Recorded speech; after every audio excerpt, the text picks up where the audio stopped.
today called Money Monday. And joining us to talk all things money and finance is David Seeger, President and CEO of Great Lakes Credit Union.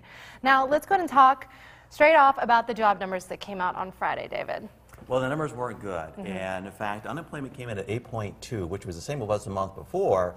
But the big news was the fact of the matter that the market anticipated there'd be 100,000 jobs created, but only 80,000 were. And that is continuing a three-month trend of disappointing numbers in job creation. Now, what is the main why are we not seeing improvement? Well, there's two main factors. One is demand, very weak consumer demand.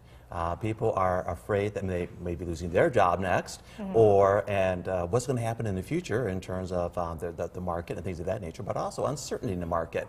People are really concerned about what's going on. Businesses are concerned what's going on in terms of taxation, in terms of business outlooks and things of that nature, and what's going to happen in Europe as well, which is another particular problem, which is dragging down the American economy as well. Right. Well, they don't know where our economy, they don't know where government's going with taxes, what Obamacare is going to do to their businesses.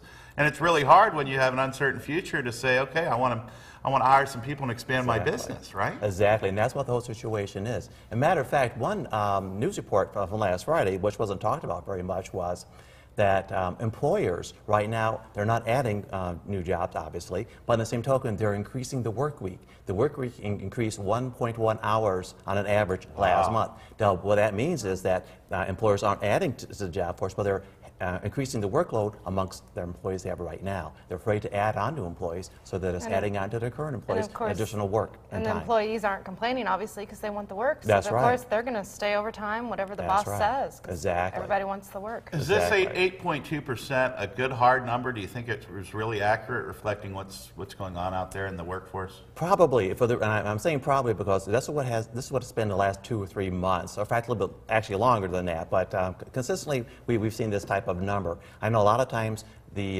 Department of Labor comes out and with revisions and things of that nature, but this is probably pretty close to that. Okay. All right. Well, David, we are so excited to have you here every Monday to talk finances.